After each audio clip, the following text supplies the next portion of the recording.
नमस्कार, DD news में आपका स्वागत है। मैं हूं चंद्रशेखर जोशी और आइए सबसे पहले आपको दिखाते हैं इस वक्त की हेडलाइंस। भारत और न्यूजीलैंड में मुक्त व्यापार समझौते पर सहमति। 15 वर्षों में न्यूजीलैंड से भारत में 20 अरब डॉलर के निवेश का लक्ष्य होगा हासिल। पीएम मोदी ने कहा, यह मजबूत राजनैतिक इच्छा शक्ति और साझा महत्वाकांक्षा को दर्शाता है।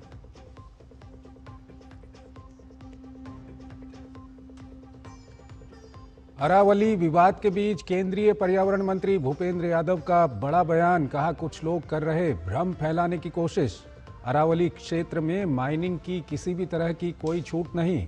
अरावली को हरा भरा रखने के लिए सरकार प्रतिबद्ध।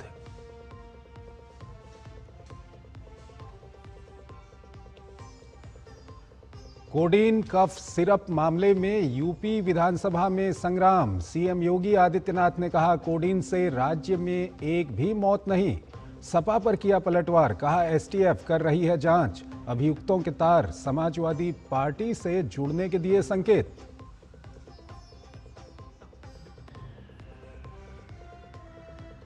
अर्थव्यवस्था के मोर्चे पर अच्छी खबर। कोर सेक्टर ने की वापसी। नवंबर में 1.8% की दिखी बढ़त।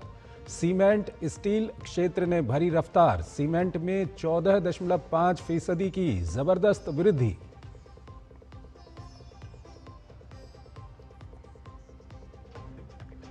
बांग्लादेश में हिंदुओं की सुरक्षा के मामले में घमासान। दीपू चंद्र दास की मॉब लिंचिंग के विरोध में हिंदू धार्मिक संगठनों और अल्पसंख्यक समूहों का प्रदर्शन। आरोपियों को सजा की मांग।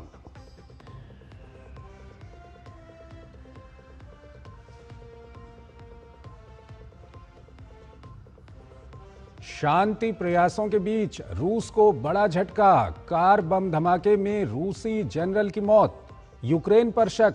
रूस ने कहा, नेटो पर चढ़ाई का नहीं है कोई इरादा।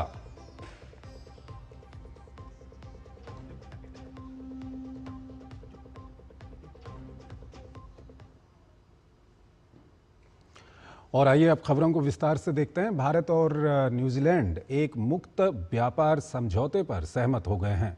प्रधानमंत्री नरेंद्र मोदी और न्यूजीलैंड के उनके समकक्ष की टेलीफोन वार्ता के बाद इसकी घोषणा की गई। दोनों पक्षों ने केवल 9 महीने की वार्ता में इस महत्वाकांक्षी और ऐतिहासिक समझौते को अंतिम रूप दे दिया। इस समझौते के बाद भारतीय उत्पादों को न्यूजीलैंड का बड़ा बाजार मिलेगा, तो न्यूजीलैंड के उत्पाद भारत में सस्ते हो जाएंगे। इसका सीधा फायदा आम लोगों को मिलेगा, तो व्यापारिक गतिविधियों को बड़ा बढ़ावा मिलेगा।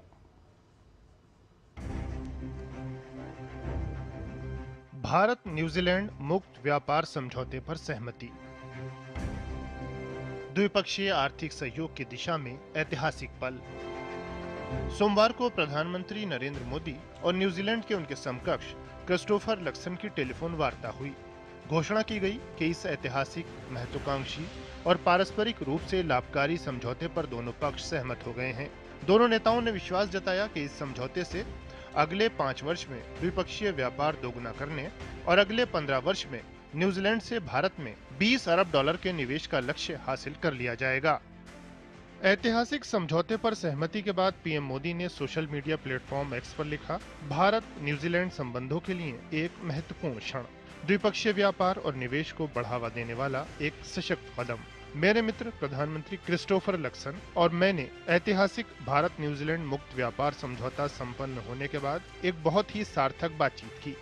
महज 9 महीनों में संपन्न हुआ ये ऐतिहासिक समझौता हमारे दोनों देशों के बीच आर्थिक संबंधों को गहरा करने की मजबूत राजनीतिक इच्छा शक्ति और साझा महत्वाकांक्षा को दर्शाता है। ये मुक्त व्यापार समझौता सुनिश्चित करता है बेहतर बाजार पहुंच, अधिक निवेश प्रवाह और नव प्रवर्तकों, उद्यमियों, किसानों, लघु एवं मध्यम उद्यमों और छात्रों और युवाओं के लिए अनेक अवसर। दोनों पक्षों के लिए समझौते का महत्व इसके लिए हुई वार्ता की गति से समझा जा सकता है। न्यूजीलैंड के पीएम की इस साल मार्च में भारत यात्रा के दौरान वार्ता शुरू हुई थी, जिसे मात्र 9 माह में संपन्न कर लिया गया। ये रफ्तार मजबूत आर्थिक सहयोग की दोनों पक्षों की प्रतिबद्धता को दिखाती है। समझौते से द्विपक्षीय आर्थिक संपर्क बढ़ेगा, एक दूसरे के बाजारों में पहुंच का विस्तार होगा और रणनीतिक सहयोग में मजबूती आएगी। भारतीय पेशेवरों के लिए ये समझौता बड़े पैमाने पर अवसरों के द्वार खोलेगा। न्यूजीलैंड 5000 भारतीय पेशेवरों के लिए अस्थायी रोजगार प्रवेश वीजा और 1000 कार्य एवं अवकाश वीजा का समर्पित कोटा सुनिश्चित करेगा। इससे भारतीय डॉक्टरों, नर्सों, अध्यापकों, तकनीकी पेशेवरों और इंजीनियरों को लाभ होगा। भारतीय छात्रों को भी इस समझौते से बहुत लाभ होने जा रहा है। Students who go to New Zealand to study will now be eligible for a 2-year work visa if they take a degree course, 3-year work visa if they take a bachelor's degree with honors, a 3-year work visa if they graduate in STEM disciplines, science, technology, engineering and mathematics, and a 4-year work visa when they do postgraduate studies in New Zealand. कृषि उत्पादकता साझेदारी और किसानों की आय बढ़ाने में भी समझौता लाभकारी होगा। इसके तहत सेब, कीवी और शहद के लिए उत्कृष्टता केंद्रों की स्थापना की जाएगी। भारत ने इस समझौते में अपने किसानों और घरेलू उद्योगों के हितों का पूरा ध्यान रखा है। We have been very sensitive to protect all the sectors like farmers' interests in rice, wheat, dairy, soya, and various other farmer products, agricultural products, which have not been opened up with any access. भारतीय निर्यातकों के लिए ये समझौता अवसरों के असीमित द्वार खोलने वाला है। इसके तहत न्यूजीलैंड के बाजारों में 100% भारतीय निर्यात की निशुल्क पहुंच सुनिश्चित होगी। 118 सेवा क्षेत्रों को कवर करते हुए भारत को न्यूजीलैंड में सर्वश्रेष्ठ बाजार पहुंच और सेवाएं मिलेंगी। भारत न्यूजीलैंड मुक्त व्यापार समझौता वैश्विक वाणिज्य ढांचे में भारत की बढ़ती भूमिका को दिखाता है। विकसित भारत 2047 के विजन के साथ आगे बढ़ते देश की स्पीड और स्केल को दुनिया देख रही है और हर क्षेत्र में भारत के साथ साझेदारी सुनिश्चित कर रही है। Bureau report, DD news. Aravalli पहाड़ियों को बचाने को लेकर जमकर विवाद छिड़ा हुआ है। इसको लेकर सियासी पारा भी हाई है। कांग्रेस लगातार इस मुद्दे पर सरकार को घेर रही है, तो वहीं दिल्ली में अरावली विवाद के बीच केंद्रीय पर्यावरण मंत्री भूपेंद्र यादव का बड़ा बयान सामने आया है। उन्होंने स्पष्ट शब्दों में कहा कि अरावली क्षेत्र में किसी भी तरह की कोई छूट नहीं दी गई है और नहीं दी जाएगी। अरावली पर मचा घमासान, सरकार ने साफ की स्थिति। अरावली को लेकर हो रही भ्रम फैलाने की कोशिश। अरावली को हरा भरा रखने के लिए सरकार प्रतिबद्ध। अरावली पर्वतमाला को लेकर चल रही चर्चाओं और उस पर फैले भ्रम के बीच केंद्र सरकार ने साफ कर दिया है कि अरावली क्षेत्र में किसी भी तरह की कोई छूट नहीं दी गई है और नहीं दी जाएगी। केंद्रीय पर्यावरण, वन एवं जलवायु परिवर्तन मंत्री भूपेंद्र यादव ने डीडी न्यूज से खास बातचीत में साफ कहा कि अरावली को लेकर भ्रम फैलाने की कोशिश की जा रही है। भूपेंद्र यादव ने कहा कि सरकार ये सुनिश्चित करने के लिए पूरी तरह से प्रतिबद्ध है कि ये पर्वत श्रृंखलाएं हरी भरी रहें। 100 मीटर का अर्थ कुछ लोगों ने मीडिया में चैनल, रील और यूट्यूब के माध्यम से एक भ्रम फैला दिया कि केवल 100 मीटर ऊंचाई है वो तो पर्वत होगा, बाकी पर्वत नहीं होगा।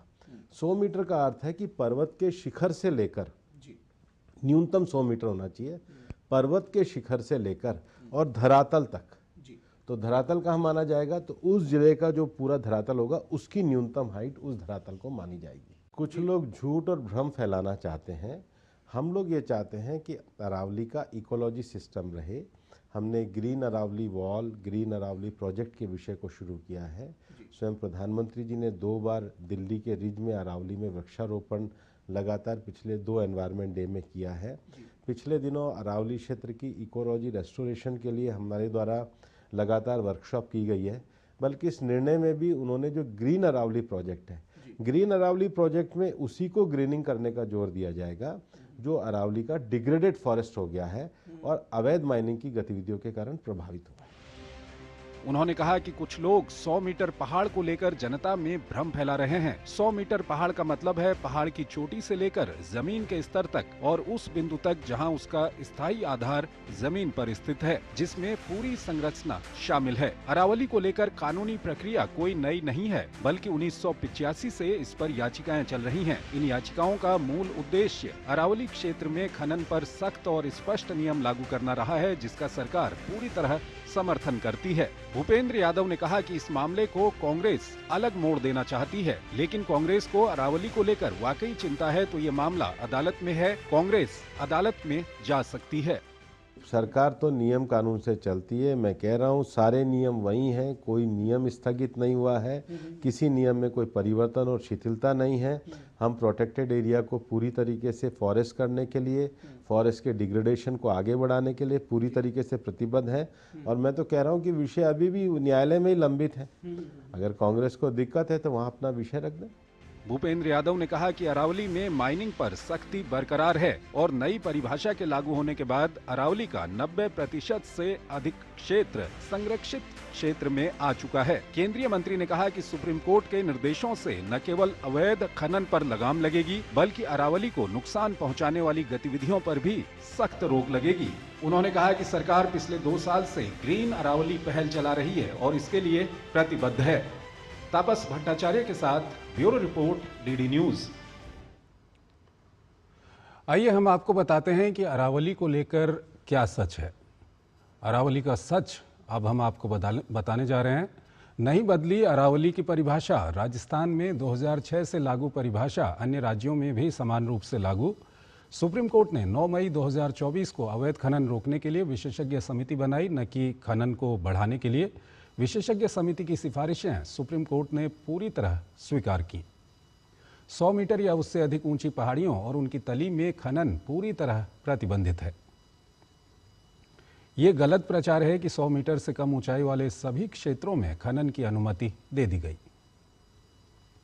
500 मीटर के अंदर स्थित 2 या अधिक पहाड़ियों को एक पर्वतमाला मानकर पूरा क्षेत्र संरक्षित किया गया। जब तक सस्टेनेबल माइनिंग प्लान MPSM लागू नहीं हो जाता, नए खनन पट्टे नहीं दिए जाएंगे, ये सुप्रीम कोर्ट ने कहा है। दिल्ली के अरावली क्षेत्रों में कहीं भी खनन की अनुमति नहीं है। टाइगर रिजर्व, वन क्षेत्र, इको सेंसिटिव जोन, वेटलैंड्स और रामसर साइट्स के पास खनन पर पूर्ण प्रतिबंध है। संरक्षित क्षेत्रों की सीमा से कम 1 किलोमीटर के दायरे में खनन नहीं होगा। अरावली के 37 जिलों में खनन पट्टों का कुल क्षेत्र सिर्फ 0.19% है, जो बेहद नगण्य है। अरावली क्षेत्र का 54.8% हिस्सा कृषि भूमि न कि खनन क्षेत्र है। अरावली की जैव विविधता और जल संरक्षण को देखते हुए 18 संरक्षित क्षेत्र पहले से ही सुरक्षित हैं। अवैध खनन रोकने के लिए ड्रोन, CCTV, ई-चालान और रियल टाइम मॉनिटरिंग की शुरुआत की गई है। हर जिले में टास्क फोर्स और कंट्रोल रूम स्थापित करने की सिफारिश है। पहले से चल रही खदानों पर भी सख्त पर्यावरणीय शर्तें लागू की गईं। खनन के बाद रेस्टोरेशन, बैकफिलिंग और वृक्षारोपण को अनिवार्य बनाया गया। भूजल स्तर को बचाने के लिए केंद्रीय भूमि जल प्राधिकरण CGWA की अनुमति के बिना खनन नहीं। अवैध खनन पाए जाने पर तत्काल बंदी, जुर्माना और पट्टा रद्द करने का प्रावधान है। सुप्रीम कोर्ट व सरकार दोनों की सर्वोच्च प्राथमिकता में अरावली का संरक्षण है। पश्चिम बंगाल आज कई मुद्दों को लेकर सुर्खियों में छाया रहा। SIR प्रक्रिया में नाम कटने को लेकर ममता बनर्जी ने अपनी पार्टी के BLA के साथ बैठकें की, तो SIR प्रक्रिया पर फिर से सवाल खड़े किए गए हैं। इस बीच चुनाव आयोग ने 3,500 माइक्रो ऑब्जर्वर तैनात करने की बात कही है, ताकि किसी छूटे हुए मतदाता का नाम ना कट जाए और पारदर्शिता बनी रहे। इस बीच TMC ने निलंबित विधायक हुमायूं कबीर, जिन्होंने बाबरी मस्जिद की नींव रखी थी, उन्होंने अपनी पार्टी बना ली है। तो उधर संदेश खाली मामले की मुख्य गवाह पर हमला करने वाले को गिरफ्तार कर लिया गया है। पश्चिम बंगाल में ड्राफ्ट मतदाता सूची से 58 लाख नाम हटाए जाने और 1,36,00,000 मतदाताओं के डेटा में विसंगतियां पाए जाने के बाद बौखलाई ममता बनर्जी ने SIR पर सुनवाई से पहले एक अहम बैठक की। इस बैठक में कोलकाता, उत्तर 24 परगना, दक्षिण 24 परगना और हावड़ा के बूथ लेवल एजेंट यानी BLA शामिल हुए। ममता बनर्जी ने बैठक के दौरान बिना जनगणना के SIR कराने जाने को बड़ी भूल करार दिया, तो बीजेपी ने पलटवार करते हुए कहा कि ममता SIR से क्यों डर रही है। तार्किक विसंगतियों को लेकर कोई दिशा निर्देश नहीं है, अभी तक कुछ नहीं आया। इतने कम समय में हजारों मतदाताओं की लॉजिकल डिस्क्रिपेंसी को कैसे दूर किया जाएगा? SIR में इतना डरने का क्या बात है ममता बनर्जी? माइक्रो ऑब्जर्वर बाहर प्रदेश से आ रहा है, इतना गुमराह करने का बात क्यों कर रहा है? पहले दिन से SIR का विरोध किया, SIR को NRC बताया। इस बीच कोलकाता में बड़ी संख्या में TMC से जुड़े BLA राज्य निर्वाचन आयोग के CEO दफ्तर के बाहर प्रदर्शन करते हुए दिखे। वहीं CEO कार्यालय के बाहर बढ़ती राजनीतिक गतिविधियों को देखते हुए चुनाव आयोग ने गृह सचिव को पत्र लिख केंद्रीय बलों की तैनाती का अनुरोध किया। इधर चुनाव आयोग प्रक्रिया को पारदर्शी बनाने के लिए करीब 3500 माइक्रो ऑब्जर्वर तैयार करने जा रहा है। राज्य मुख्य निर्वाचन अधिकारी के कार्यालय ने राज्य के 31,68,424 लोगों को सुनवाई के नोटिस भेजना शुरू कर दिया है। ये 31,68,424 लोग अनमैप्ड श्रेणी के अंतर्गत आते हैं। सुनवाई आगामी शनिवार से शुरू हो रही है। उससे पहले बुधवार को सुनवाई प्रक्रिया के संचालन के लिए नजरुल मंच में माइक्रो ऑब्जर्वर का 2 चरणों में प्रशिक्षण होगा। चुनाव आयोग का कहना है कि ये पहले चरण की सुनवाई है। इसके बाद तार्किक विसंगति वाले 1,36,00,000 लोगों के एन्यूमरेशन फॉर्म की जांच की जाएगी और फिर दूसरे चरण की सुनवाई की संख्या तय की जाएगी। ये मांग किया गया था कि चुनाव आयोग की तरफ से कहा गया था कि एक पॉलिटिकल पार्टी बार बार CEO ऑफिस के बाहर ऐसे सिचुएशन पैदा कर रहे हैं जो होना नहीं चाहिए। CEO जो ऑफिसर्स हैं उनको काम करने में दिक्कत हो रही है, उनका सिक्योरिटी जो है, उनकी जो सुरक्षा है वो सवालों के घेरे में आ रहे हैं। इसलिए केंद्रीय स्वराष्ट्र मंत्री से उन्होंने सेंट्रल फोर्स की मांग किया है।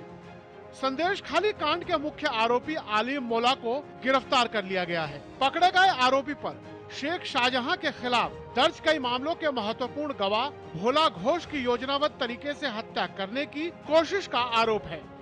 मुर्शिदाबाद में बाबरी मस्जिद की नींव रखने वाले तृणमूल कांग्रेस से निलंबित विधायक हुमायूं कबीर ने अपनी अलग राजनीतिक पार्टी का ऐलान कर दिया है। कबीर ने अपनी पार्टी का नाम जनता उन्नयन पार्टी रखा है। कबीर का दावा है कि ममता बनर्जी अगली बार सत्ता में नहीं आएंगी। विधानसभा चुनावों से पहले पश्चिम बंगाल में SIR पर तो घमासान है ही, अब हुमायूं कबीर की नई पार्टी ने भी ममता के लिए मुसीबत खड़ी कर दी है। ब्यूरो इनपुट के साथ सौरभ दत्ता की रिपोर्ट, DD न्यूज। विदेश मंत्री एस जयशंकर श्रीलंका की राजधानी कोलंबो के दौरे पर हैं। मंत्री ने दौरे की तस्वीर अपने सोशल मीडिया हैंडल X पर साझा करते हुए लिखा कि उप पर्यटन मंत्री रुआन रणसिंघे ने उनका गर्मजोशी से स्वागत किया। जयशंकर ने लिखा कि उन्हें कल श्रीलंकाई नेतृत्व के साथ मुलाकात का इंतजार है।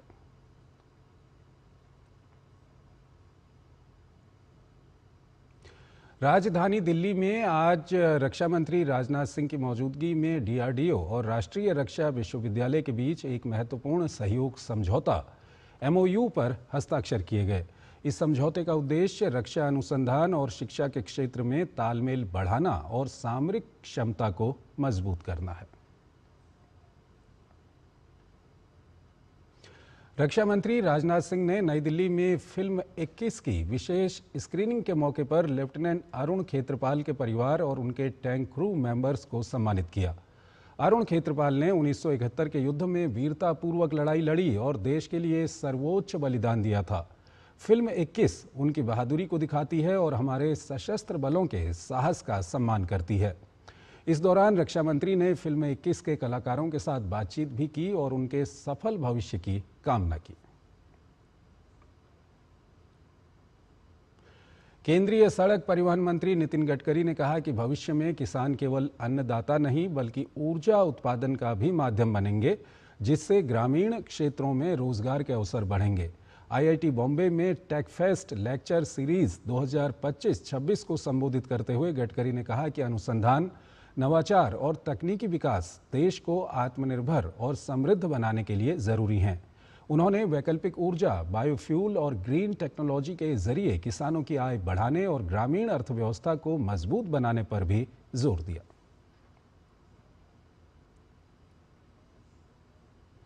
दिल्ली में आज केंद्रीय वाणिज्य और उद्योग मंत्री पीयूष गोयल ने एमएसएमई बैंकिंग एक्सीलेंस अवार्ड समारोह में हिस्सा लिया।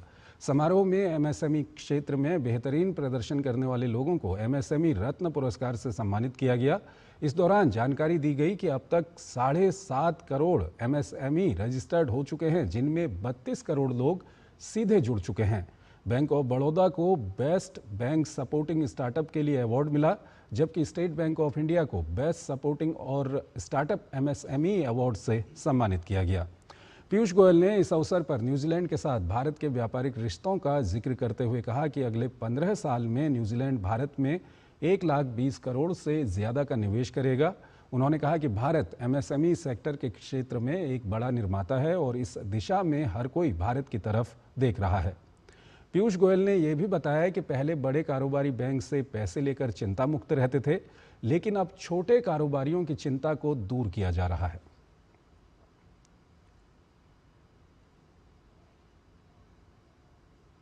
A lot of investments coming in for innovation, a lot of investments coming in for manufacturing, for export, not only to New Zealand but other parts of the world. They want to make India as a manufacturing base. And I'm sharing all this because the biggest beneficiary of all of these steps is going to be the MSME sector. I'm sure the SMEs, our incubators, our startups, our young entrepreneurs, all of them will be supported by the banking system in good measure. नवंबर में भारत की 8 प्रमुख industry की संयुक्त वृद्धि दर 1.8% रही, जिसमें cement, steel और उर्वरक सेक्टर ने मजबूत प्रदर्शन किया। स्टील उत्पादन सालाना आधार पर 6.1% और सीमेंट उत्पादन 14.5% बढ़ा। कोयला उत्पादन में भी 2.1% की वृद्धि दर्ज की गई। हालांकि चालू वित्त वर्ष में अप्रैल से नवंबर की अवधि के दौरान कुल मिलाकर मुख्य सेक्टर की वृद्धि 1.4% कम रही है।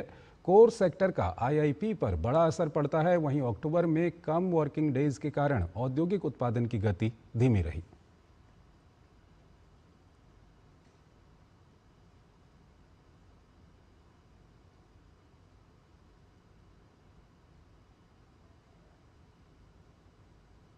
यूपी विधानसभा में कोडीन कफ सिरप को लेकर जोरदार हंगामा हुआ। विपक्ष ने चर्चा की मांग को लेकर जोरदार बवाल काटा। विधानसभा के बाहर और अंदर दोनों जगह प्रदर्शन किया गया। वहीं सीएम योगी आदित्यनाथ ने जवाब देते हुए अखिलेश यादव और समाजवादी पार्टी को आड़े हाथों लिया और कहा कि इस घटना के पीछे जिन लोगों का नाम आ रहा है वो सपा से जुड़े हुए लोग हैं और किसी भी दोषी को बख्शा नहीं जाएगा। कोडीन कफ कांड, यूपी विधानसभा में संग्राम। कोडीन पर सपा के सवाल, सीएम योगी ने दिए जवाब। कोडीन पर आर पार, सदन में हंगामा जोरदार। विधानसभा में विपक्ष का वार, योगी आदित्यनाथ ने किया पलटवार। यूपी विधानसभा में कोडीन कफ सिरप पर घमासान देखने को मिला। विपक्ष ने सड़क से लेकर सदन तक हंगामा किया। कफ सिरप के मुद्दे पर सदन में चर्चा की मांग को लेकर नारेबाजी की और सरकार पर गंभीर सवाल उठाए। वहीं यूपी के सीएम योगी आदित्यनाथ ने विधानसभा में जवाब देते हुए बड़ा बयान दिया। योगी आदित्यनाथ ने कहा कि प्रदेश में कोडीन कफ सिरप से कोई मौत नहीं हुई है। साथ ही सीएम योगी ने समाजवादी पार्टी को भी आड़े हाथों लिया। इस मामले में एनडीपीएस के अंतर्गत कार्रवाई होगी। ये उत्तर प्रदेश सरकार इस मामले को कोर्ट में जीती है। उत्तर प्रदेश ने इस मामले को लड़ा है। उत्तर प्रदेश में इसका जो सबसे बड़े होलसेलर हैं, जिसको सबसे पहले एसटीएफ ने पकड़ा था 2016 में, उसको लाइसेंस समाजवादी पार्टी ने जारी किया था कि नकली दवा के कारण होने वाले मौत के प्रकरण की कोई भी बात अभी तक शासन के संज्ञान में नहीं आई है और समय समय पर एफएसडीए विभाग इसको लेकर के छापेमारी करती है, कार्रवाई करती है। यूपी विधानसभा में कफ सिरप को लेकर जो इतना बवाल हो रहा है, उसको लेकर सीएम योगी ने क्या कहा वो समझिए। यूपी में नहीं बनता कोडीन सिरप। यूपी में कोडीन सिरप से मौत नहीं, सपा ने सरगना को दिया था लाइसेंस, सबसे बड़े होलसेलर को दिया था जिम्मा। दूसरे राज्यों में तमिलनाडु में बने सिरप से मौत, अब तक 78 आरोपियों की गिरफ्तारी हुई। विधानसभा के बाहर और अंदर विपक्ष ने जोरदार हंगामा किया। कोडीन कफ सिरप को लेकर जोरदार बवाल हुआ। वहीं सीएम योगी ने समाजवादी पार्टी के अध्यक्ष अखिलेश यादव को आड़े हाथों लिया। उन्होंने विधानसभा में एक तस्वीर दिखाते हुए कहा कि ये फोटो इस बात का सबूत है कि अमित यादव समाजवादी पार्टी से जुड़ा हुआ है। सीएम योगी ने कहा कि हम इस मामले में पूरी कार्रवाई करेंगे। हमारे शामिल है तो क्यों नहीं पकड़ते? पकड़ना चाहिए ना।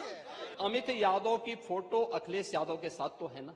ये फोटोग्राफ्स इस बात को बताता है कि अमित यादव समाजवादी पार्टी के योजन सभा से जुड़ा हुआ है, आपका पदाधिकारी है और आप इसको डिनाई नहीं कर सकते। सच कड़वा होता है, आप सच को सुनने के आदी नहीं हैं, ये हम भी जानते हैं। यूपी में कोडीन कफ सिरप को लेकर मचा बवाल विपक्ष पर उल्टा पड़ता दिख रहा है।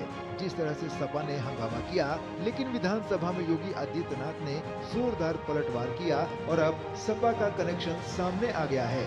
योगी आदित्यनाथ ने साथ ही कहा कि आरोप सिद्ध होने के बाद बुलडोजर एक्शन भी हो सकता है। साथ ही विधानसभा में वंदे मातरम पर भी चर्चा हुई, जिसको लेकर सीएम योगी ने कांग्रेस पर भी निशाना साधा है। डीडी न्यूज के लिए लखनऊ से विकास सिंह की report. Anti narcotics task force Agra unit को नशे के खिलाफ अभियान में बड़ी सफलता मिली है। टास्क फोर्स ने नशीली दवाओं की तस्करी करने वाले 4 आरोपियों को गिरफ्तार किया है। ये गिरफ्तारी एटा जिले के नकटई कला गांव में स्थित तंबाकू गोदाम पर छापेमारी के दौरान की गई है। कार्रवाई के दौरान करीब 25 लाख रुपये कीमत की 47 कार्टून भरे वनरेक्स कोडीन सिरप, एक टाटा एस गोल्ड वाहन, एक Accent car, 4 Android mobile phone, एक कीपैड मोबाइल समेत 3,900 रुपये की नकदी जब्त की गई है।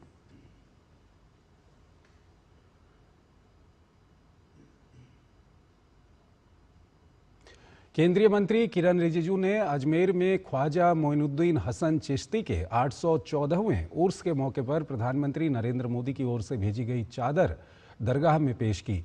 उन्होंने कहा कि प्रधानमंत्री मोदी द्वारा भेजी गई चादर दरगाह में पेश की गई और देश में अमन, शांति और सुख समृद्धि की कामना की गई।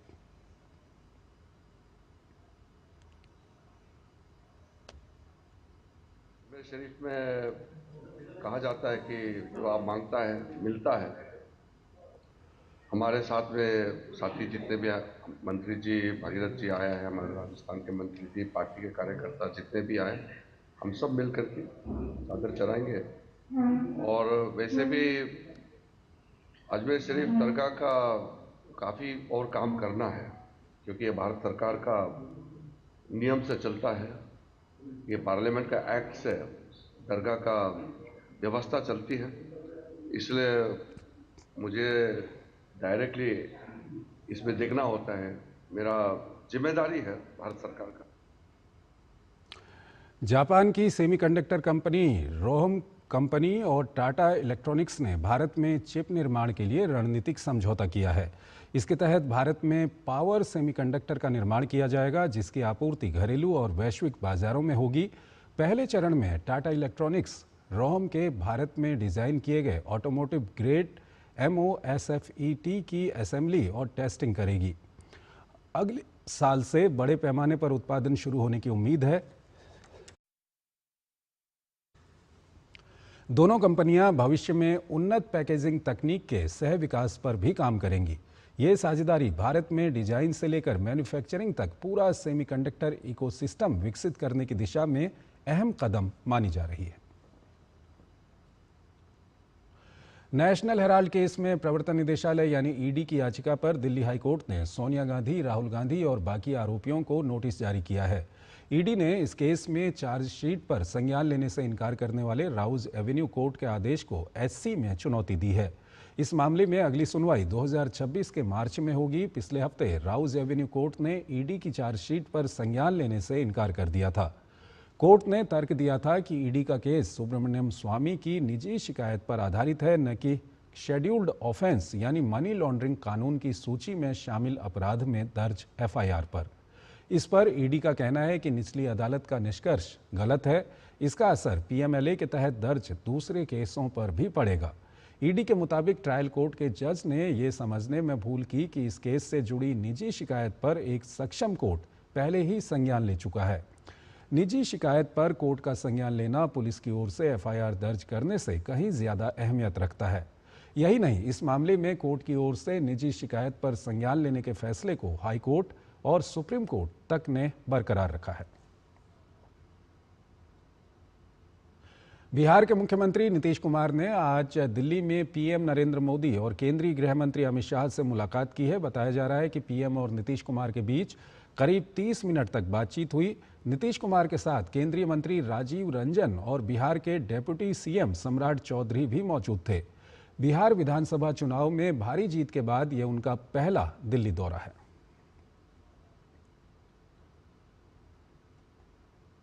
केंद्रीय स्वास्थ्य मंत्रालय ने अंतर क्षेत्रीय समन्वय के माध्यम से इन्फ्लुएंजा की तैयारियों को मजबूत करने के लिए नई दिल्ली में 2 दिवसीय चिंतन शिविर का आयोजन किया। इस चिंतन शिविर का उद्देश्य देश में इन्फ्लुएंजा के मौसम से पहले तैयारी और प्रतिक्रिया तंत्र को मजबूत करने के लिए प्रमुख हितधारकों के बीच विचार विमर्श के लिए एक संरचित मंच प्रदान करना है। इस मौके पर केंद्रीय स्वास्थ्य मंत्री जेपी नड्डा ने कहा कि इन्फ्लुएंजा की तैयारियों को अलग अलग करके नहीं देखा जा सकता, इसके लिए समग्र सरकारी दृष्टिकोण की आवश्यकता है। नीति आयोग ने सोमवार को भारत में उच्च शिक्षा के अंतर्राष्ट्रीयकरण को लेकर एक विस्तृत रिपोर्ट जारी की। इस मौके पर नीति आयोग के उपाध्यक्ष सुमन बेरी, सीईओ वीवीआर सुब्रमण्यम और शिक्षा मंत्रालय में उच्च शिक्षा सचिव विनीत जोशी मौजूद रहे। रिपोर्ट के अनुसार भारत की कुल छात्र आबादी में से सिर्फ 3% छात्र ही उच्च शिक्षा के लिए विदेश जाते हैं, जबकि 97% छात्र देश के उच्च शिक्षण संस्थानों में ही अध्ययन करते हैं। वर्ष 2024 के आंकड़ों के मुताबिक 13 लाख से अधिक भारतीय छात्र विदेशों में पढ़ाई कर रहे हैं, जिनमें अधिकांश कनाडा, अमेरिका, ब्रिटेन और ऑस्ट्रेलिया जाते हैं। वहीं 2021-22 में भारत में पढ़ने वाले विदेशी छात्रों की संख्या लगभग 50,000 थी, जिनमें 1/3 छात्र नेपाल से थे। रिपोर्ट के मुताबिक 16 अंतर्राष्ट्रीय विश्वविद्यालय या तो भारत में कैंपस खोल चुके हैं या खोलने की प्रक्रिया में हैं। रिपोर्ट में राष्ट्रीय शिक्षा नीति 2020 के तहत अंतर्राष्ट्रीय विश्वविद्यालयों को भारत में कैंपस खोलने की पहल और उच्च शिक्षा के वैश्वीकरण के लिए समग्र योजना पर जोर दिया गया है।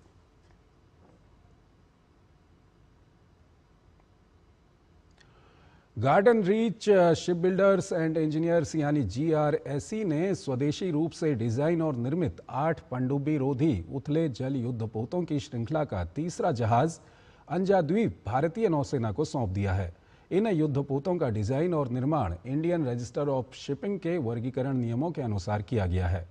ये परियोजना GRSE और L&T शिपयार्ड कट्टुपल्ली के बीच पब्लिक प्राइवेट पार्टनरशिप मॉडल के तहत पूरी की गई है। लगभग 77 मीटर लंबाई वाले ये जहाज वाटर जेट प्रणोदन से संचालित भारतीय नौसेना के अब तक के सबसे बड़े युद्धपोत हैं।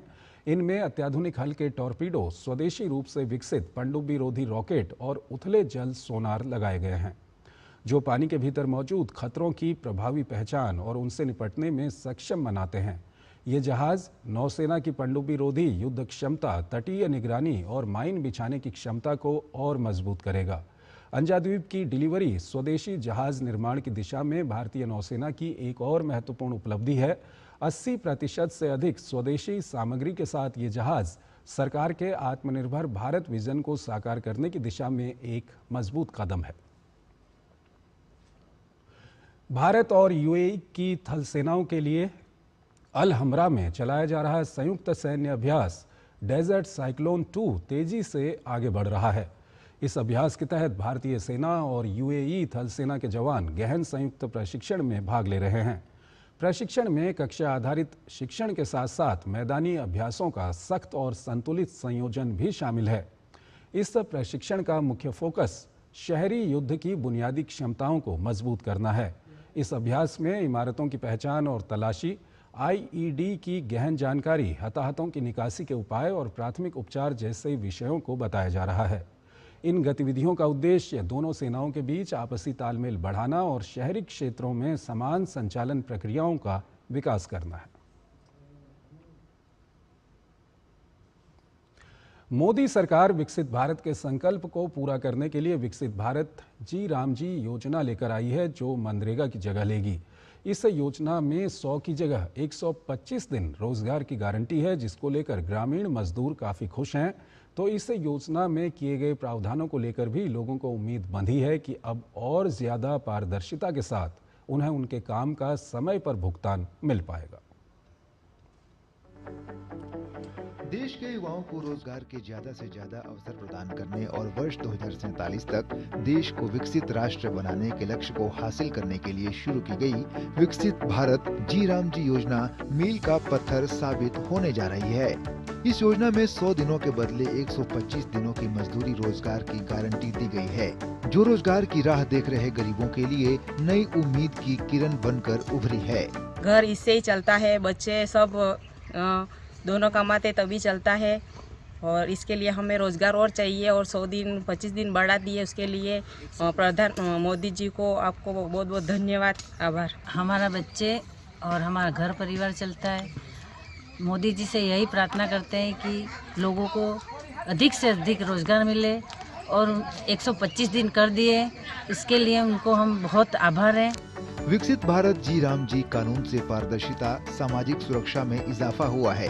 इस योजना ने कई मायनों में रोजगार के नए अवसरों का सृजन किया है। योजना के जरिए 25 दिन ज्यादा काम की गारंटी बढ़ी है, वहीं बेहतर आय और सुरक्षित व्यवस्था मिलेगी। इससे लगभग 25% अधिक संभावित कमाई होगी। विकसित ग्राम पंचायत प्लान के तहत काम होगा।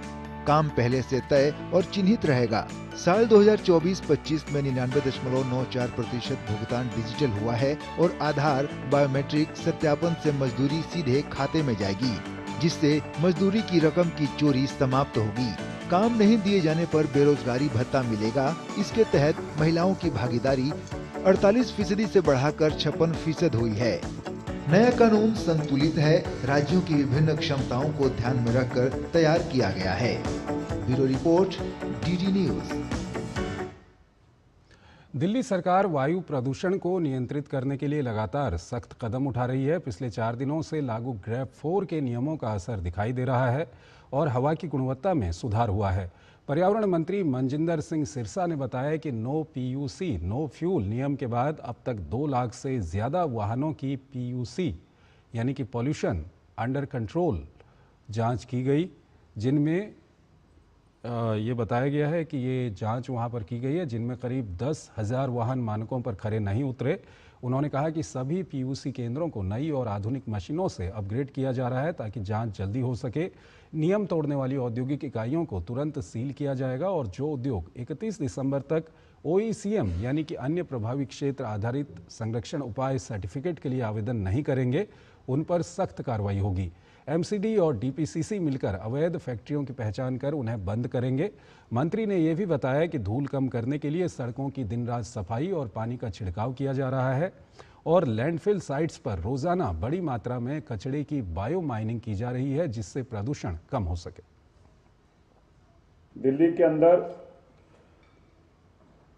पिछले 4 दिन से जब से हमने ग्रेड 4 के साथ साथ रिस्ट्रिक्शंस लगाई थी, उसका एक अच्छा रिजल्ट मिला है।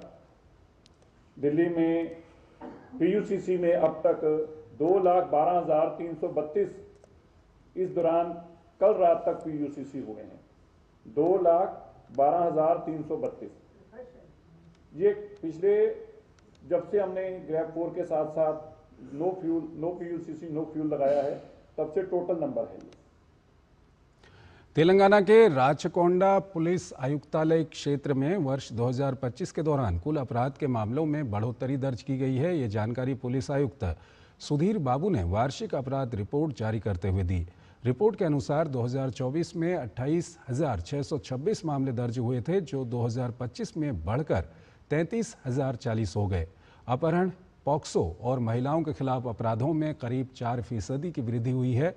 पुलिस ने नशीले पदार्थों के खिलाफ कार्रवाई में करीब 20 करोड़ रुपए मूल्य का माल जब्त कर 668 आरोपियों को गिरफ्तार किया।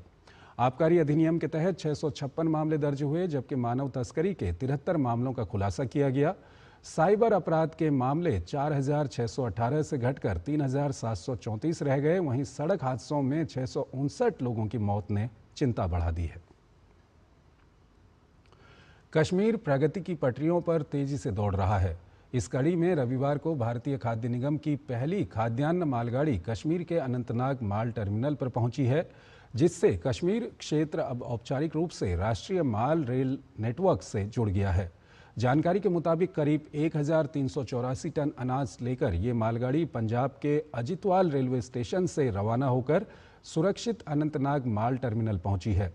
उत्तरी रेलवे जम्मू डिवीजन के अनुसार भारतीय खाद्य निगम की 21 वैगनों वाली ये पहली खाद्यान्न मालगाड़ी है, जिससे घाटी के दूरदराज और दुर्गम इलाकों में खाद्यान्न की निर्बाध और सुचारू रूप से आपूर्ति करने में मदद मिलेगी।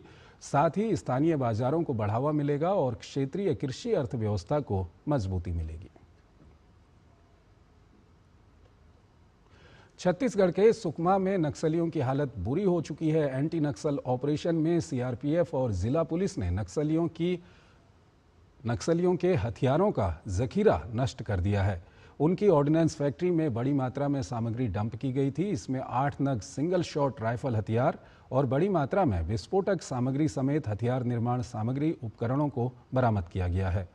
सटीक खुफिया सूचना के आधार पर चलाए गए सर्च ऑपरेशन में ग्राम मीनागट्टा इलाके के घने जंगल पहाड़ी क्षेत्र में नक्सली इस हथियार फैक्ट्री को चला रहे थे। घटनास्थल से बरामद सामग्री पर अगर हम नजर डालें तो सिंगल शॉट राइफल मिली हैं 8, 12 बोर के कारतूस मिले हैं 15, इलेक्ट्रिक डेटोनेटर मिले हैं 5, कोडेक्स वायर 30 मीटर की, मल्टीमीटर 1, सेफ्टी फ्यूज 30 मीटर, पीईके विस्फोटक 2 किलोग्राम, ANFO विस्फोटक 1 kilogram, ammonium nitrate 10 kilogram, wireless VHF set 8, welding machine 1, cutter machine 1, नक्सली वर्दी और वर्दी निर्माण सामग्री, नक्सली साहित्य और संदिग्ध सिंगल शॉट राइफल फैक्ट्री हेतु आवश्यक बड़ी मात्रा में अन्य सामग्री बरामद की गई है। दिल्ली के द्वारका जिले के मोहन गार्डन थाना क्षेत्र में बीट कांस्टेबल अनिल की बहादुरी से एक बड़ा हादसा टल गया। रात करीब 9:39 पर एक 4 मंजिला इमारत में गैस सिलेंडर में आग लग गई। सूचना मिलने पर थाना मोहन गार्डन के SHO निरीक्षक मुकेश अंतिल और टीम मौके पर रवाना हुए। इस बीच बीट स्टाफ में तैनात कांस्टेबल अनिल ने आग की गंभीरता को भांपते हुए अपनी जान की परवाह किए बिना जलते गैस सिलेंडर को रसोई से बाहर निकालकर आग पर काबू पाया। घटना वाली इमारत में 16 परिवार रहते थे और स्थिति इतनी गंभीर थी कि सभी लोगों को तुरंत बाहर निकालना संभव नहीं था।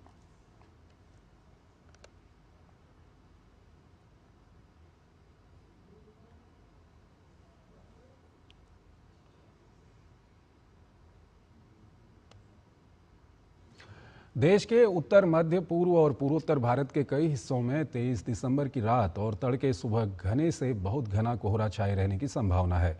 मौसम विभाग के अनुसार कोहरे के कारण दृश्यता में भारी कमी आ सकती है, जिससे सड़क, रेल और हवाई यातायात प्रभावित हो सकता है। सबसे अधिक प्रभावित रहने वाले क्षेत्रों में पंजाब और उत्तर प्रदेश शामिल हैं, जहां व्यापक रूप से घने से बहुत घना कोहरा छाने की आशंका है। इसके अलावा दिल्ली, NCR, हरियाणा और चंडीगढ़ में भी कोहरे का असर देखने को मिल सकता है। कोहरे के कारण दृश्यता बेहद कम होने से वाहनों की रफ्तार धीमी पड़ सकती है। कई स्थानों पर ट्रेनों और उड़ानों के समय में देरी या मार्ग में बदलाव की स्थिति भी बन सकती है। मौसम विभाग ने लोगों को सतर्क रहने की सलाह दी है। उत्तर भारत में भीषण ठंड पड़ रही है। जम्मू कश्मीर में चिल्लई कलां जारी है। हाड़ कंपाने वाली ठंड के 40 दिनों में कई जगह पारा -5 डिग्री तक गिर गया है। गुलमर्ग और सोनमर्ग में भारी बर्फबारी हुई है। लद्दाख के करगिल में भारी बर्फबारी से तापमान -9 डिग्री तक गिर गया है।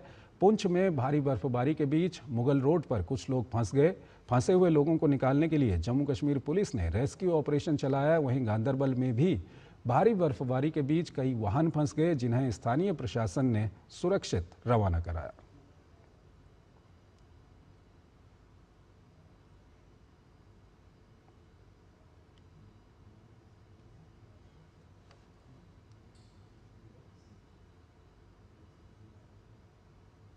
अमेरिकी विदेश विभाग ने 15 दिसंबर से H-1B और H-4 वीज़ा आवेदकों की जांच प्रक्रिया को और सख्त कर दिया है। नई व्यवस्था के तहत अब सभी H-1B और H-4 वीज़ा आवेदकों के लिए ऑनलाइन गतिविधियों की समीक्षा की जा रही है। ये जांच वैश्विक स्तर पर सभी देशों और सभी राष्ट्रीयताओं के आवेदकों पर समान रूप से लागू होगी।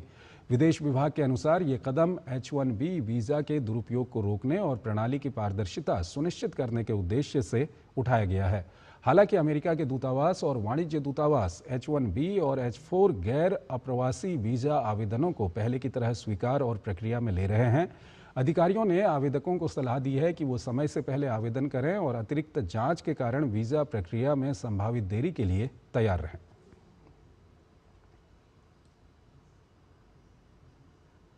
बांग्लादेश में एक और स्टूडेंट लीडर मोहम्मद सिकदर को गोली मार दी गई। ये हमला इनकलाब मंच पार्टी प्रवक्ता और छात्र नेता उस्मान हादी की हत्या के बाद हो रहे प्रदर्शनों के दौरान हुआ। वहीं बांग्लादेश में एक हिंदू युवक की पीटने के बाद केरोसिन डालकर आग लगाकर भीड़ के द्वारा हत्या के बाद बांग्लादेश की अंतर्राष्ट्रीय जगत में खूब किरकिरी हो रही है।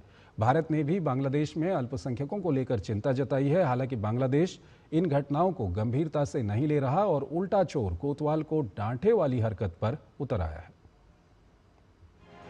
छात्रों का विद्रोह, सड़कों पर दम तोड़ते कानून व्यवस्था, हिंसा के दम पर सत्ता परिवर्तन, यही वो कट्टरवाद था जिसने बांग्लादेश में कथित परिवर्तन को जन्म दिया। अब साल भर बाद ही वही कट्टरवाद मोहम्मद यूनुस सरकार को सत्ता से बेदखल करने के लिए बेताब है। लेकिन यूनुस है कि संभलने के लिए तैयार नहीं। हिंसा के ताजा सिलसिले में निशाने पर फिर है हिंदू समुदाय के लोग। दीपू चंद्र दास की भीड़ द्वारा पीट पीट कर हत्या और सरेशाम चौराहे पर जला देने की घटना ने दुनिया का ध्यान अपनी ओर खींचा है। बांग्लादेश में अल्पसंख्यकों के लिए तंग होती जमीन के बीच हिंदू धार्मिक संगठनों और अल्पसंख्यक समुदाय भी सड़कों पर उतर आए हैं। संगठनों ने ढाका स्थित नेशनल प्रेस क्लब के सामने प्रदर्शन करते हुए अंतरिम सरकार पर धार्मिक और जातीय हिंसा को रोकने में नाकाम रहने का आरोप लगाया। आरोप है कि सिर्फ धार्मिक पहचान के कारण अल्पसंख्यकों को परेशान किया जा रहा है। प्रदर्शनकारियों का कहना है कि दीपू चंद्र दास की हत्या सिर्फ एक इंसान की हत्या नहीं, बल्कि पूरे अल्पसंख्यक समुदाय के लिए डर का संदेश है। उनका कहना है कि इतनी बड़ी घटना के बाद न तो सरकार की ओर से कोई ठोस बयान आया, न ही किसी बड़े नेता ने इसकी निंदा की। वही सुप्रीम कोर्ट में जनहित याचिका दायर कर मामले की स्वतंत्र न्यायिक जांच की मांग की गई है। इधर दीपू चंद्र दास हत्या को लेकर भारत में भी आक्रोश बढ़ता जा रहा है। भारत के लोकतांत्रिक प्रदर्शनों पर भी बांग्लादेशी मीडिया भ्रामक प्रचार में जुटा हुआ है। नई दिल्ली में बांग्लादेशी हाई कमीशन के बाहर हुए विरोध प्रदर्शन पर विदेश मंत्रालय के प्रवक्ता रणधीर जायसवाल ने साफ किया कि ये प्रदर्शन बेहद छोटा और शांतिपूर्ण था।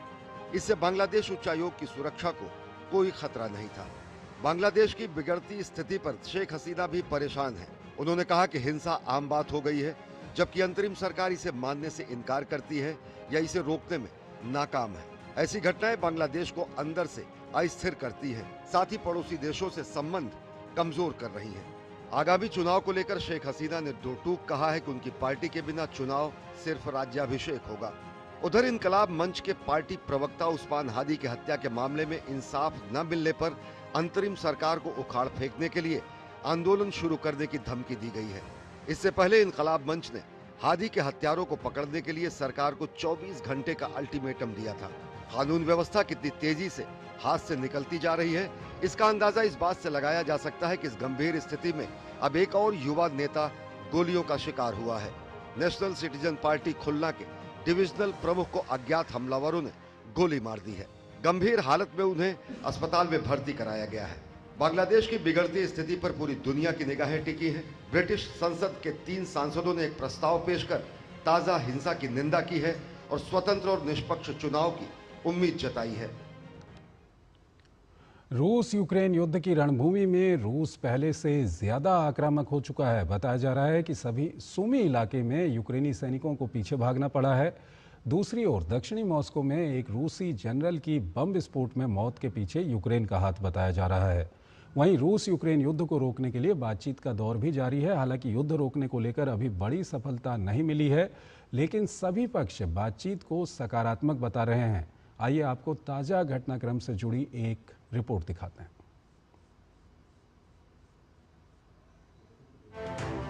रूस यूक्रेन युद्ध रोकने के लिए लंबी बातचीत का दौर लगातार जारी है।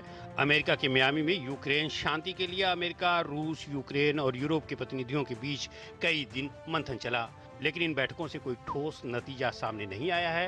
हालांकि मियामी की बैठकों के बाद अमेरिका और यूक्रेन ने बयान जारी कर बातचीत को रचनात्मक बताया है। अमेरिकी विशेष दूत स्टीव विटकॉफ ने अमेरिकी और यूक्रेनी प्रतिनिधियों के बीच हुई बातचीत को लेकर बताया कि इसमें 4 मुख्य मुद्दों पर चर्चा हुई। इसमें 20 सूत्री योजना को आगे बढ़ाना, एक बहुपक्षीय सुरक्षा गारंटी ढांचा, यूक्रेन के लिए एक अमेरिकी सुरक्षा गारंटी फ्रेमवर्क और यूक्रेन के पुनर्निर्माण के लिए आर्थिक कदमों पर बातचीत हुई। उन्होंने बताया कि चर्चा के दौरान समय सीमा और आगे लिए जाने वाले कदमों पर भी ध्यान दिया गया।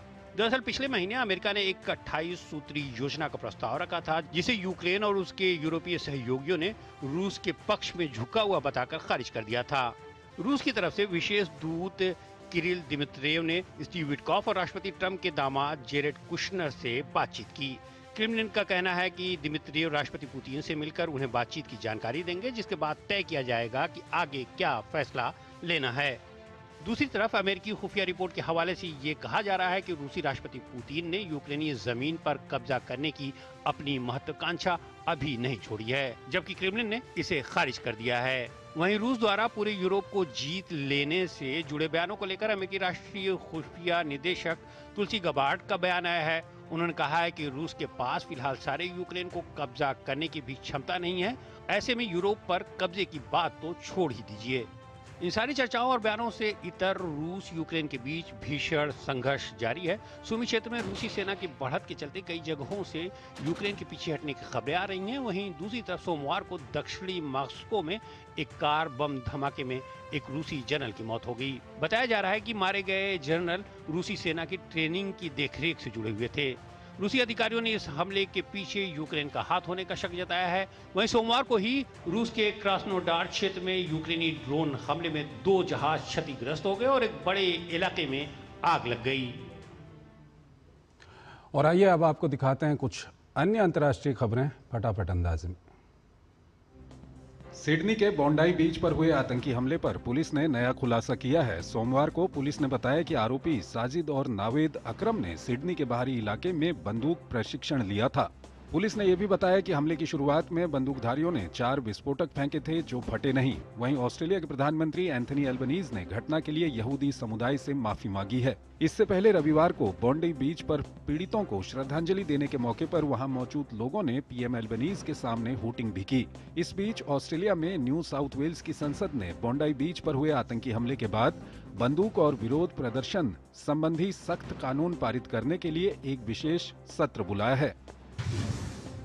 प्रधानमंत्री नरेंद्र मोदी और न्यूजीलैंड के प्रधानमंत्री क्रिस्टोफर लक्सन के बीच टेलीफोन पर बातचीत हुई। दोनों नेताओं ने ऐतिहासिक, महत्वाकांक्षी और आपसी फायदे वाले भारत न्यूजीलैंड मुक्त व्यापार समझौते FTA के सफल समापन की संयुक्त रूप से घोषणा की है। दक्षिण पूर्व एशियाई देशों के विदेश मंत्रियों ने सोमवार को मलेशिया की राजधानी कुआलालंपुर में एक विशेष बैठक की, जिसमें थाईलैंड और कंबोडिया के बीच जारी सीमा संघर्ष पर चर्चा की गई। ये इस वर्ष दूसरी बार है जब आसियान ने अपने 2 सदस्य देशों के बीच तनाव कम कराने का प्रयास किया है। संघर्ष 2 सप्ताह पहले घातक झड़पों में बदल गया था। इन झड़पों ने अंतर्राष्ट्रीय स्तर पर चिंता बढ़ा दी है। मलेशिया की एक अदालत ने जेल में बंद पूर्व प्रधानमंत्री नजीब रजाक को बड़ा झटका दिया है। अदालत ने रजाक की सजा का शेष हिस्सा नजरबंद रहकर काटने की याचिका को खारिज कर दिया है। अदालत ने कहा कि देश के पूर्व राजा द्वारा जारी किया गया शाही आदेश वैध नहीं है और इसे संवैधानिक प्रावधानों के अनुरूप जारी नहीं किया गया था। अमेरिकी तटरक्षक बल ने कैरिबियाई सागर में एक और प्रतिबंधित तेल टैंकर जहाज का पीछा किया है। ये राष्ट्रपति डोनाल्ड ट्रंप के प्रशासन द्वारा वेनेजुएला की सरकार से जुड़े ऐसे जहाजों के खिलाफ तेज होती कार्रवाई का हिस्सा है। अमेरिकी प्रशासन पिछले 2 सप्ताह से 2 तेल टैंकर जहाज जब्त कर चुका है। सूडान के दक्षिण दारफुर क्षेत्र में शनिवार को एक व्यस्त बाजार पर किए गए ड्रोन हमले में 10 लोगों की मौत हो गई है। ये हमला ऐसे समय में हुआ है जब देश के विभिन्न हिस्सों में सेना और अर्धसैनिक रैपिड सपोर्ट फोर्स के बीच संघर्ष लगातार तेज होता जा रहा है। फिलहाल ये स्पष्ट नहीं हो सका है कि ड्रोन हमला किस पक्ष ने किया।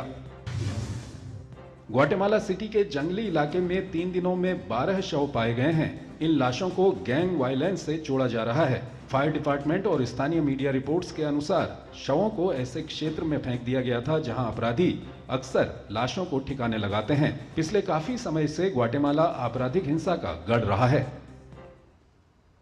और आइए अब अंतर्राष्ट्रीय खबरों की ओर आपको लिए चलते हैं। न्यूजीलैंड ने वेस्टइंडीज के खिलाफ तीसरे और अंतिम टेस्ट मैच को 5वें दिन 323 रन से जीत इसमें हासिल की। इसी के साथ न्यूजीलैंड ने 3 मैचों की सीरीज 2-0 से अपने नाम की। न्यूजीलैंड की जीत में तेज गेंदबाज जैकब डफी ने अहम भूमिका निभाते हुए दूसरी पारी में 42 रन देकर 5 विकेट लिए। वेस्टइंडीज के सामने 462 रन का मुश्किल लक्ष्य था। जवाब में पूरी कैरिबियाई टीम 138 रन बनाकर आउट हो गई। केवल 4 बल्लेबाज ही दोहरे अंक में पहुंचे। ब्रैडन किंग ने सर्वाधिक 67 रन बनाए। न्यूजीलैंड ने अपनी पहली पारी 8 विकेट पर 575 रन बनाकर घोषित की थी, जिसके जवाब में वेस्टइंडीज ने 420 रन बनाए थे। न्यूजीलैंड ने अपनी दूसरी पारी 2 विकेट पर 306 रन बनाकर समाप्त घोषित की थी। उसकी तरफ से कप्तान टॉम लैथम और डेवोन कॉनवे ने दोनों पारियों में शतक लगाने का कारनामा किया। डफी ने एक कैलेंडर वर्ष में 80 विकेट लेने के रिचर्ड हेडली के न्यूजीलैंड के रिकॉर्ड को पीछे छोड़ दिया। भारत ने पोल एंड एरियल स्पोर्ट्स विश्व चैंपियनशिप में ऐतिहासिक पदार्पण करते हुए पुरुषों के एरियल सिल्क स्पर्धा में स्वर्ण पदक जीता। मुंबई के एथलीट वीर गहरोत्रा ने जूनियर बी एमेच्योर पुरुष वर्ग में शीर्ष स्थान हासिल किया और तकनीकी रूप से चुनौतीपूर्ण प्रतिस्पर्धा में अपने दमदार प्रदर्शन से स्वर्ण पदक पर कब्जा जमाया। वीर गहरोत्रा ने एरियल स्पोर्ट्स परंपरा वाले देशों के एथलीटों के खिलाफ प्रतिस्पर्धा करते हुए भारत को विश्व चैंपियनशिप में पहली बार पोडियम स्थान दिलाया। तो इस बुलेटिन में फिलहाल इतना ही। आप बने रहिए डीडी न्यूज़ के साथ। नमस्कार।